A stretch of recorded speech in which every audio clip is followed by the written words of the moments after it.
Welcome back to another vlog. So Happy New Year everyone! Hi mga ka-Berks! Welcome back again to another vlog. So today is January 2, 2020. So it's a travel vlog na naman guys. Andito ako ngayon sa Tacloban City sa StoNiño Shrine, Marcos residence dito sa Tacloban City. So tara, samahan niyo akong bisitahin ang kaniyang bahay before. Kasi first time kong makapunta dito. So excited na ako. Tara guys, samahan niyo ako.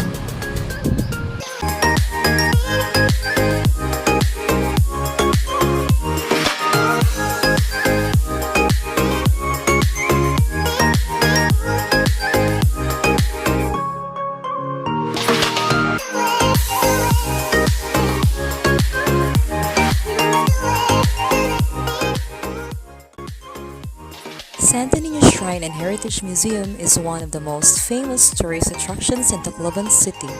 But I guess many of the cities and neighboring towns residents have never seen what's inside it. StoNiño Shrine is what the locals usually call the place is one of the several presidential resident houses built under the administration of the late President Ferdinand Marcos.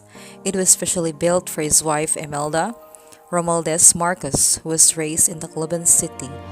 StoNiño Shrine is located along Real Street. From outside, it looks like just an ordinary mansion, but inside, it houses a chapel for the latest patron StoNiño, several rooms with their own motifs, a grand ballroom, beautifully crafted furniture, and priceless artifacts such as paintings, dioramas, religious relics, and antique collections, and ivory sculptures. Tara guys, samahan niyo akong libutin natin ang buong museum. Excited na ba kayo? Tara! The entrance will lead you directly to the chapel dedicated to StoNiño, the patron of Tacloban City. The tour on the mansion's room begins on this Palawan motif room.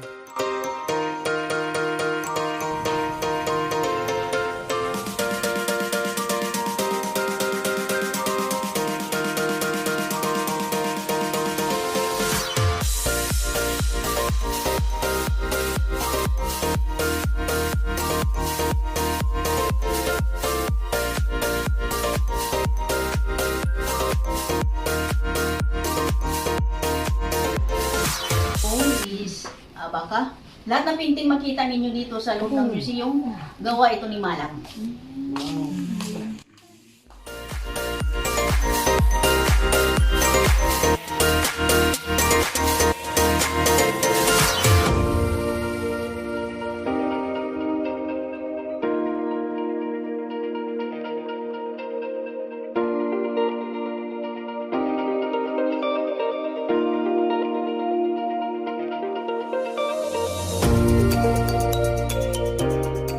Left side of the chapel, a 3-step stair will lead you to the guest rooms. A mosaic of Jesus Christ is displayed on the wall. The walls are weird designed like a painting.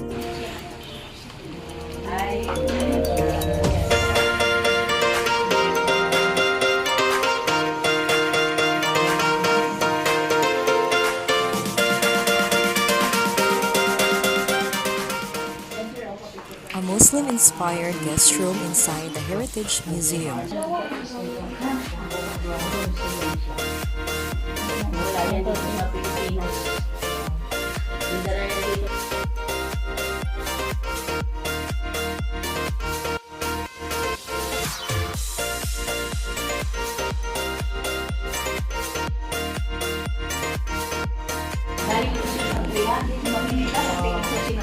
Marcos, kumabanta sa diyanan dahil sa'yo.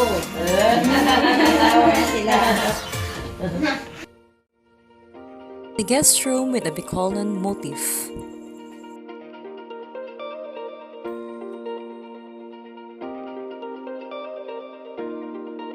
So we're here now at a shell motif guest room.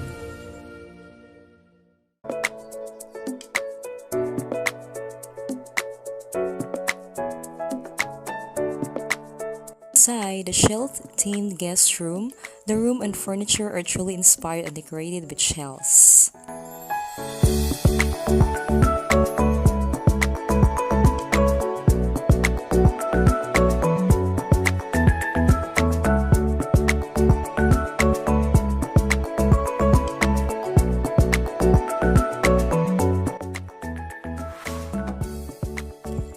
pictures here, as you can see, is from Austria.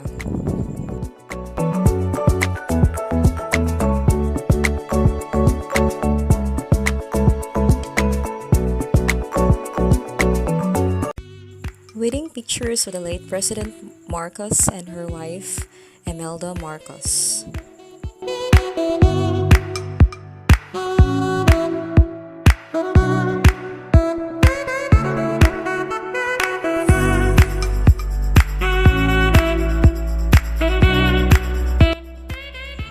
An 18-seater table and chairs inside a conference room near the governor's room.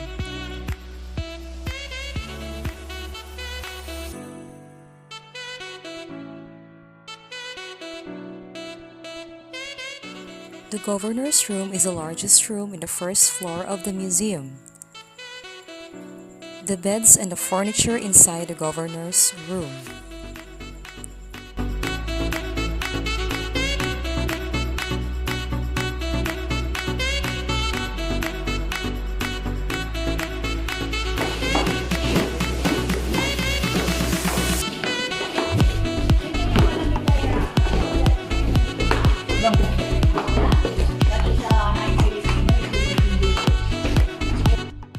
The largest diorama I'd seen inside the museum.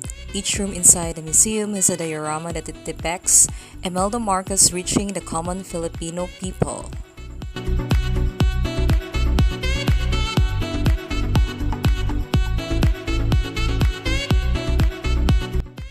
Various pictures of the late President Ferdinand Marcos are displayed on the wall in this area. Going upstairs, collections of ivory sculptures are also displayed here. Unfortunately, one of the shelves that's keeping these ivory collections are already damaged.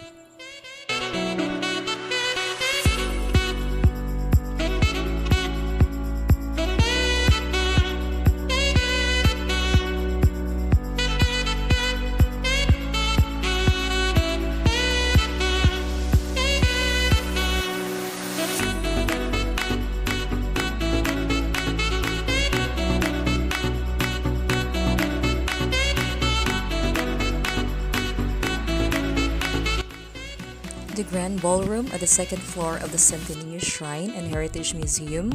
However, I don't think that this ballroom can still function as it was before, as the furniture will already old.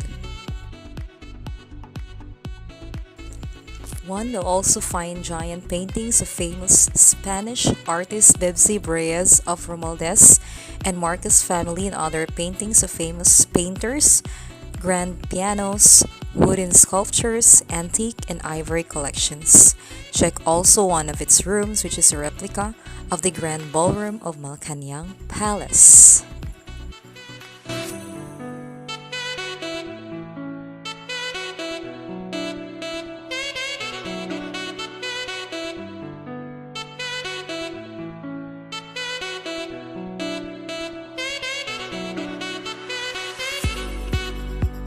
The gold, and then yung different shape of jars, makikita naman dito sa loob ng museum, that is from China.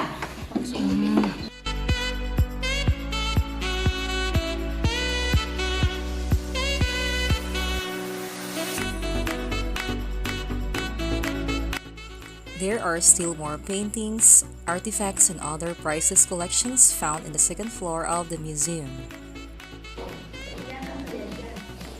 These paintings and antique collections are really beautiful, but they need to be preserved before it's too late. 30 conference dining table at the second floor of the museum.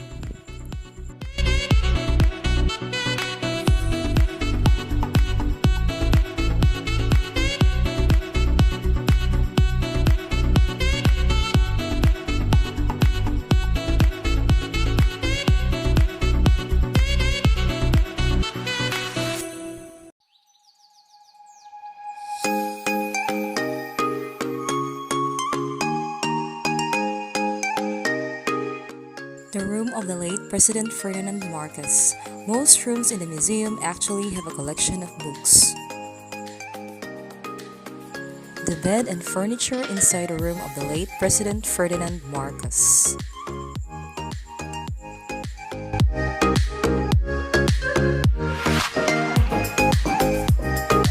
This is President Marcos' room, guys.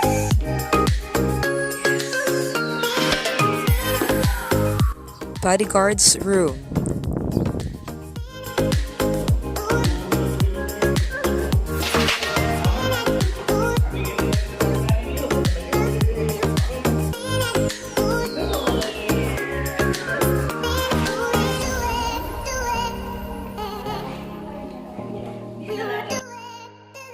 The room of one of the daughters of Imelda Marcos and the late President Ferdinand Marcos. So we are here now at the room of Amy Marcos.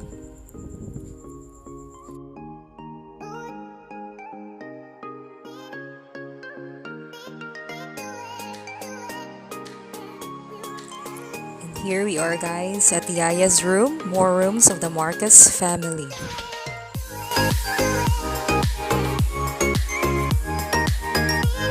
Imelda's room. So as you can see, guys.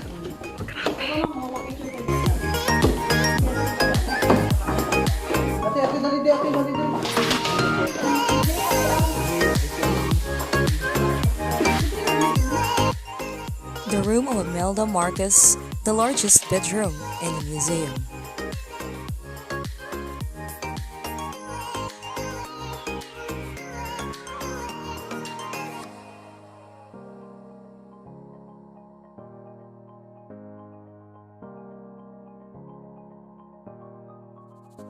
Imelda's room. As you can see, ang ganda-ganda talaga ni Ma'am Imelda. Wow. Grabe.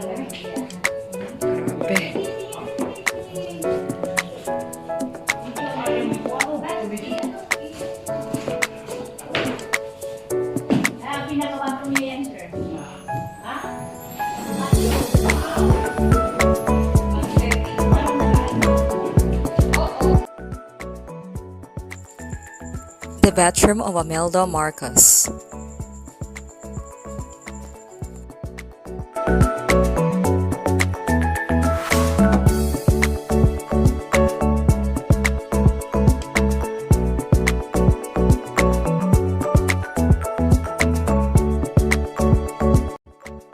There's also a guest room inspired by Ilocanos.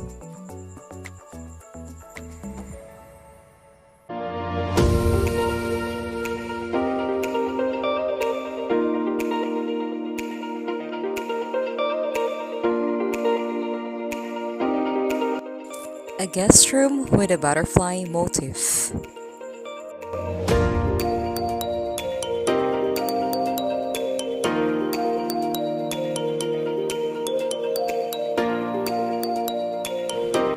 A room inspired by the province of Capiz. The last guest room introduced by our tour guide, the room with a banig motif.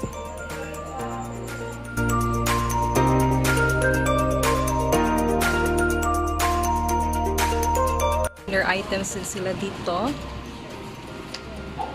As you can see.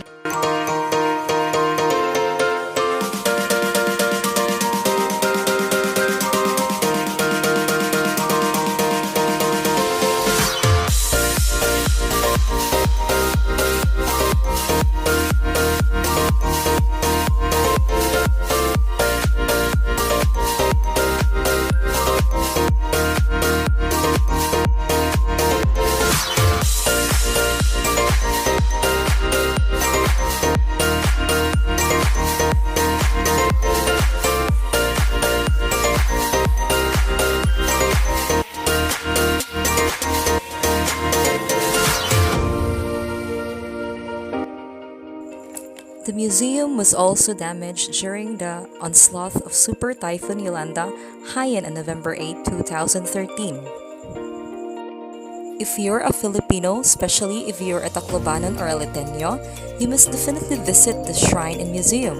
There are still many other awe-inspiring and important things that make camera fail to capture, and I think you have to personally visit the place to see them with your own eyes.